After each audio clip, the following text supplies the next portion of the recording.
Everyone, it's Emily Fox. Today's video is going to be all about best and worst in random categories. Anything that was in my best, worst, most surprising, most disappointing books of the year. We're talking about like covers, prettiest, ugliest, every random little awards. I went and looked back at the video I did last year and tried to include some of these in here, although some of them I can't because like best world building, I haven't read enough fantasy and sci-fi this year.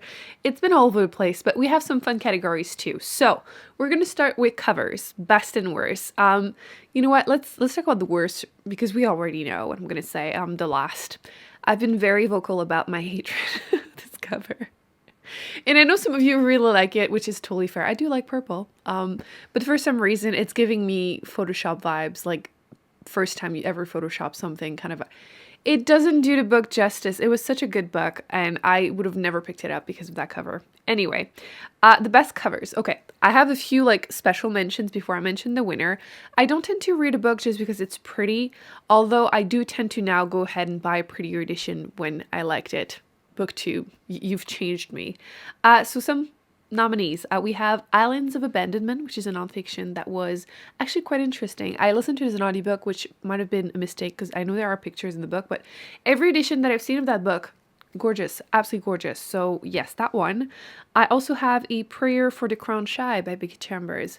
Do love that one. I actually, the copy I have, I won a giveaway on Goodreads. Go me. So I also got like a postcard with that cover. I'll find a spot for it because it's so pretty. And there's also Ask Me About My Uterus. The book was so-so for me, but I think this cover is absolutely gorgeous. But my winner, I thought it would be fair to give it to a book that I like so much that I got a prettier copy. I went ahead and bought it. It's basically the only one except for A Prayer for Crown Shy that I own. And it's the only one I bought. So, you know, I went with Kim Ji-young, born 1982. I feel like the cover might not stand out compared to other ones, but like I said, this is the edition I got from library. I didn't really care for it. And then I saw that the UK, as they always do, had a prettier edition. So I went ahead and got that one. Also has a bright red spine. Big fan of colorful spines. So it's my winner. I also wanted to give a shout out to The Last once again, with the like least expectations before reading it and like the strongest impact, because again, I would have never picked that book up if it weren't for the challenge. I was doing like a read it or unhaul it, and it was just part of all of my mystery thrillers in a jar. Picked it up and read it. I didn't buy this. It was sent to me. It's one of the few books that was sent to me, and never would have picked it up. And I loved it. Such a fun like murder post-apocalyptic setting. I would have been so sad not having that in my collection. And if we do the opposite, so a book that had a super interesting premise, but it just failed execution-wise, Shibu Became the Sun, which I forgot to include in my most disappointing books of the year. I just feel so torn about it because the first part of the book, easy 5 stars. I thought this was going to be a new all-time favorite fantasy series. It was just so good. The whole like young girl, part of a family, they're starving, and then her brother and her both get their future ride, and her brother is told that like he was going to be, you know, someone, become known forever, and she would be forgotten. And then her brother and father die, and then she decides to live her brother's life, pretend to be him, and it was so good. It was so good. And then things just after. So it was still like a 3 stars. I just felt like this, what's the word? Like the time was just, it felt choppy, skipping parts. And there was the questioning scene. Yeah. But I really thought this was going to be an all-time favorite. It sounded so cool. Most hated characters. I like to find new characters I hate. Like, I feel like a lot of people find characters they're obsessed with. I feel like me, it's more like the premise or like just the book in general, but I'm very good at finding book characters that I hate. And this time we're going to keep it somewhat vague, but Mark, it's on site, from Parable of the Talents by Octavia E. Butler. He's one of my most hated characters of all time. So that's all I'm going to say. Best translation? I'm joking, but I kind of wanted to give a shout out to I Who Have Never Known Men, because I picked that book up used secondhand bookstore. I saw that cover and I was like, ooh, that sounds cool. And then I read that it was dystopian. I'm like, that's my jam. And I really, really enjoyed it. I just wanted to give it a shout out because page 1, the character says that I don't understand why people don't learn a new language to read the books in that language. This book was written in French. I speak French. I didn't know it was a French book, so I read it in English. So I felt very violently called out. So I need to give it a shout out. But in terms of actual translation, okay, I wanted to give a shout out to 2 books that I would have never been able to read if they hadn't been translated. So the first one is the Traveling Cat Chronicles. This was a Japanese translated book and also wouldn't have been something I would have picked up if a ton of you hadn't recommended to me. This is the only book that made me cry this year. So another shout out for that. And I also wanted to give a quick shout out to My Brilliant Friend, which was written in Italian and then translated. So I wouldn't have been able to read this. So I feel like a lot of the books that I've read that were translated this year, which to be fair, the majority of them were translated from Japanese. I feel like the Japanese language is dry, or like the way it's translated in English feels very dry. So yes, the Italian was pretty good. Most unique, we're going back to I Who Have Never Known Men, because you don't understand how good this book was. You will hear me rave about this book nonstop from now on because nobody has heard of it. And I even noticed in my most surprising books of the year, I looked at my audience retention and you can see when people skip ahead, and people were skipping ahead with this book and I'm like, no, you don't understand. This could have easily been in my best book of 2022. It's just that it took me by surprise because I randomly picked it up, and I will harass you until you pick it up. You need to. I'm trying not to spoil it, but the premise is really unique. You have this young girl and she's kind of in prison in a room with 39 other women and they're stuck there. And like the first part is good, but as soon as something happens in the escape, this is where it gets really, really good. And I'm upset. I can't stop thinking about it. I pretty much never reread books. I will reread this one in French this time. Like, it's so good. Incredibly bleak. Be warned. You have to like depressing dystopian post-apocalyptic books to like it, but it was so good. I will harass you, okay? Hear me right now. You will have to read this. So good. So unique. I'm still thinking about it. Ask me in a year. I'll still be thinking about it. A good book that just wasn't for me. I feel like that happens. Like sometimes you can read a book and you're like, oh, this wasn't great, but I loved it. But then this book is like, oh, this one is good objectively. It didn't 100% work for me. A good example of that would be Pachinko. I really liked the beginning, lost interest in the middle, kind of came back at the end. It's such a beloved book and I get it, but I just, like I said, kind of lost interest in the middle. So I get that it's a good book, just not my thing. A new favorite author. Last year was Octavia E. Butler because I had read Kindred by her. So 1 book, and this year I read 5. So like, I could feel that she was going to become a new favorite. And this year it's Emily Henry because I read 3 of her books this year. I don't know what's going on with my hair today. We're just gonna ignore it. I read 3. I loved Book Lovers and Beach Read, new favorites. I'm not a romance reader, but she's changing me. People we meet on vacation, we're gonna ignore it. This was my review on Goodreads. Friends to lovers, probably not my thing. Enemies to lovers, yes, when they're done maturely, like she did. But yeah, I will be reading Happy Place by her coming out in 2023 because it sounds like another Enemies to Lovers, which I will read that. Books that should or shouldn't be required reading in high school. We're going to start with shouldn't. Dead Poets Society. Wow, I grew up watching the movie, and I feel like Robin Williams is such a beloved movie. But the book is very questionable. Some scenes didn't make it into the movie, and I'm glad it didn't. And I don't know about you, but in high school, my teachers weren't really allowed to have any kind of discussions that was sexually related to sex. Anyway, I went to a religious high school, so that might play into it. Although it wasn't like we didn't have nuns or anything teaching us, but like, you know, I'm sure parents would have been complaining if they had talked about the questionable scenes in here. So like, you shouldn't read it if you're not going to talk about it. There's 2 scenes. One of them is like SA, and the other one is the teacher that is played by Robin Williams shows the students while they're doing a pop quiz half-naked pictures of girls to distract them. so they don't, get distracted in university. Can you imagine Robin Williams playing that scene? No, no. So yes, I don't want people to read it. This book is targeted, like, the target audience is 11 to 14-year-olds. No. Again, if you're going to have the discussion, fine, I guess, but still. And one that I wish I had read in high school, The Tenant of Wildfell Hall, or in school in general. It doesn't have to be high school. I do have a minor in French literature, so this is obviously English literature, but I feel like I would have liked it in school. I loved it as an adult too, but this was great. This is such a modern classic. Obviously it's not, but like it reads really well with a 2022 lens. I feel like the author was way ahead of her time. So good. I'm going to keep raving about this constantly. Once again, annoying you until you read it. The book most likely to restore my faith in humanity, A Prayer for the Crown Shy by Becky Chambers. Listen.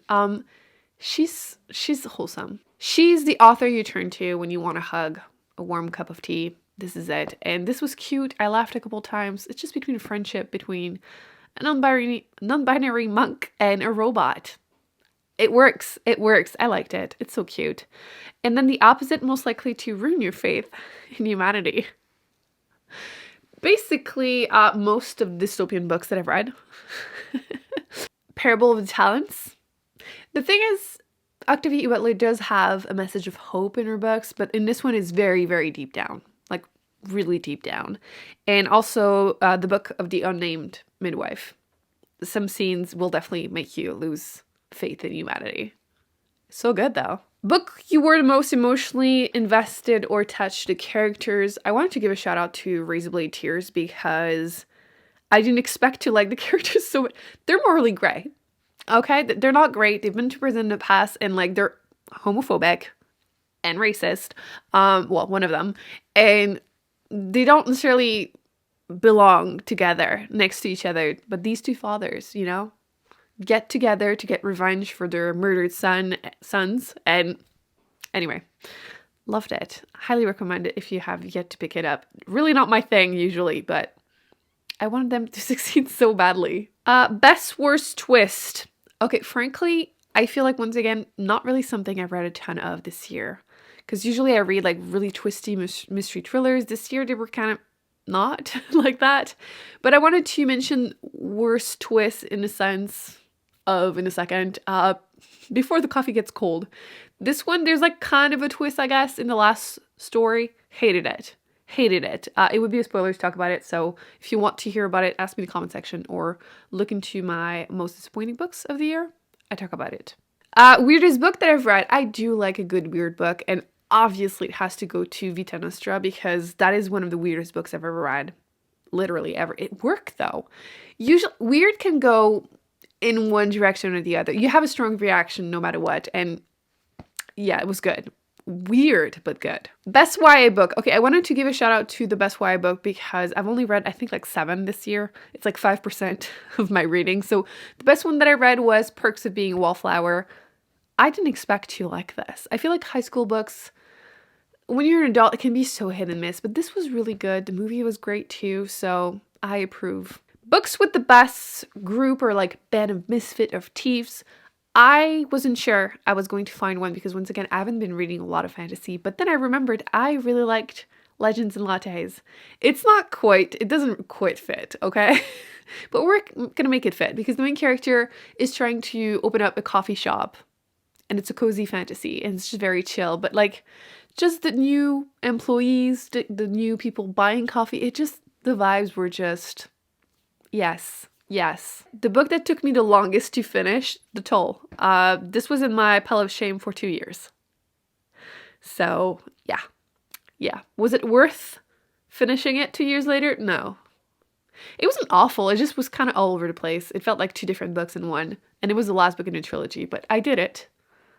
I can, finally move on with my life. But I pushed through for no reason. Authors I want to read more from, which I think is a really interesting prompt because you discover new authors, but some of them it's like, I have a feeling it's going to be a one-hit wonder, so you don't really want to read more, but some you do. So Anne Bronte from The Tenet of Wealth Hall. Next year, I will be reading another book by her, Agnes Grey. That's the one we picked for the book club on Patreon for the classic section. So we're going to be reading that. I will obviously still continue reading more Octavia E. Butler. I have read 6 of her books now. I think I'm almost halfway through all of her books, which is so sad, but we'll read everything.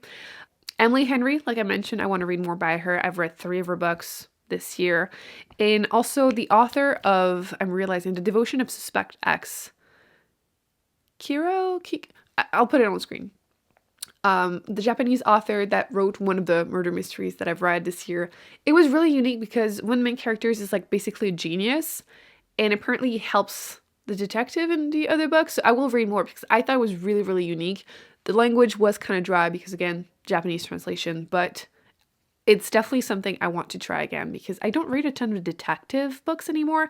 I used to growing up constantly, but this was really different from everything else I've read, so definitely worth looking more into. My most read author this year, Octavia E. Butler, 5 books. Yeah. No regrets. None. I feel like when I started Booktube, I would binge read books by authors like Brandy Sandy. Like Brandon Sanderson has so many books, you can easily read 10 of his books in 1 year, you know? But now I've read most of his books, and like it's more authors that I'm like sampling throughout the year. So it's rare that I will read all of the books of an author anymore. So I'm currently discovering her, or this year I was discovering her. So it's probably not something that will happen that often for me. I mean, I did read 3 by Emily Henry, so it's not like I'm not doing it, but I feel like, again, growing up, I would just binge read series or just all the books from an author. I don't do that anymore.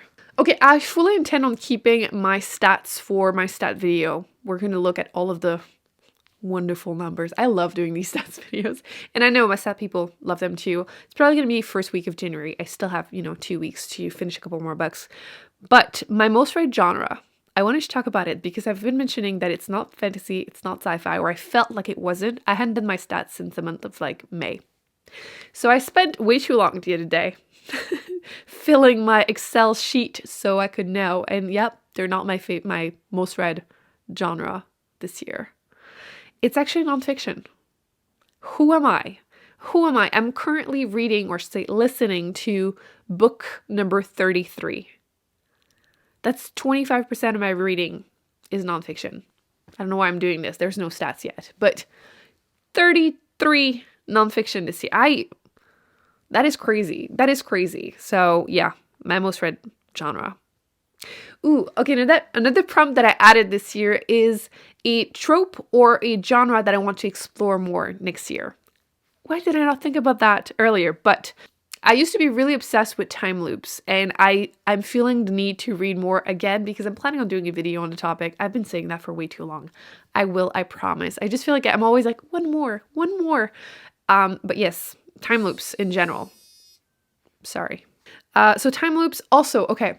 I've realized that a lot of dystopian post-apocalyptic books that I've read, I did a whole video reviewing literally all the ones I had read like 2-3 years ago. And I realized that none of them were 5 stars. So I kind of stopped reading that genre for a while because what's the point? If there's never a favorite, right? And then I realized that they all had certain things in common. They tended to be quite military based. I felt like they had a lot of like SA and just gratuitously sexually violent scenes towards female characters. And they most likely were written by men. And like there are other ones that I want to read that are on my shelf written by men that don't sound like they will have these things, but And this year I ended up starting to read a lot more written by women, and a lot of them are 5 stars. So I want to explore that more because why are they not on the list of the most popular ones? I will start making lists of the best ones you should read once I've read enough because so many new favorites. And also I've realized that I really want to try and find more books where the main female character is past the age of 30. Like if not 40, 50. Because why do we keep reading books where the main female character has to be 20? Like we're not all going to be 20 forever. And I find that, I'm assuming it's kind of like ageism, misogyny linked to that. Because the vast majority of us here are not even 20. Like, I look at my stats, most of us are not 20. So yes, I want to explore more books where you're following older women. I did start a little bit this year. I read like Killers of a Certain Age, which wasn't great, but the premise was interesting. You're following 4 women who are 60 and they're retiring from being spies for 40 years. Like, that sounds really cool. It wasn't well executed, but like, gives you an idea. And combination of dystopian and older women is going to be something. I'm telling you right now, my next book haul, wink wink. But even I, with Never Known Men, is a little bit like that towards the end. And I just want to explore that more because I think it's really cool. So yes, kind of tropes slash genre I want to read more of next year. I have 2 books that I'm really excited to talk about in my next book haul, essentially. I also wanted to mention what video was my best video in my head. Feel free to comment in the comment section. I always like to hear what you guys like to watch, obviously. I try to look at what video got the most views or the most like or comments. That way I know, okay, this was well liked, so I will do that again. That's kind of how it works, right? I know it wasn't the one that got the most views or like, but I did really like the idea of making my squirrel choose my books for me. I think it was funny. Listen, every time I will choose the funny video as my favorite. Unfortunately, I'm fairly sure now that Steve, the squirrel in question, passed away. I haven't seen her in well over a month. So yeah, I never even thought, like, I know squirrels don't live forever, but like, I feel really sad about it. So yes, currently there's a snowstorm, so I wouldn't know. I haven't seen a squirrel in a couple days, but I know. So yes, I don't even know if I'm going to be able to do that again because I don't know if the other squirrels are going to cooperate. But it was fun for that one video. I also really like that I started doing read it or unhaul it videos. Again, it's going to be a huge challenge next year. I'm about to post a video soon, so I'll talk about it more in length, but just trying to read more of the books that I've forgotten on my shelf. Like, I don't want to like reduce the amount of physical books I have. Like, it's not like a reducing my TBR, physical TBR kind of challenge. It's more of a like, okay, like, you've forgotten some of these exist. Like, pick them up, try them. If you don't finish them, that's fine. Just, you know, going through my TBR, basically. Which is kind of my favorite challenge too. I wanted to talk about what challenges you like because, again, we're going to see it all next year. I need to stop talking about it. At the beginning, I was like, oh, I'm keeping this quiet. And I've been talking about it for like 2 months now. But it's definitely one of my favorite new challenge, even though I didn't do it that many times this year, but just a little bit, enough to get a taste for it and like it. And I also think that the easiest challenge I've done this year was nonfiction because, like I said, it's my most read genre. Usually I would read like 5 to 10 nonfiction a year, so it was about 5 to 10% of the books that I've read, and I gave myself that challenge for this year, and it just was so easy. Did not think that I had to read a nonfiction book once. Not once. It just magically happened. I think that the steps that I, started to include in the beginning of the year just made me naturally pick up so many of them. We're going to talk about that again early January because I'm going to do it again next year. So I'm going to do a video talking about the ones that are currently on my TBR, which is kind of what makes a big difference in my opinion, is having a physical, or not physical, just a TBR in general. Like, I went on my library. I have 2 library websites that I can go on. I just looked at all the nonfiction books that they have audiobook wise because I love them as audiobooks. And I just put a ton of them on my waiting list or wish list. So I always have a bunch to check out. So some fun topics, some of them are short, some of them are long, and I just have so many options that it doesn't feel like a challenge. I think that's it for this little award video. I hope you enjoyed it. Let me know in the comment section what would be the awards you would give. Like, which book deserved the best cover of the year? Do you agree with my questions or my answers, I should say? Or do you disagree? I know everyone disagrees with the last, but I will continue to hate on it forever.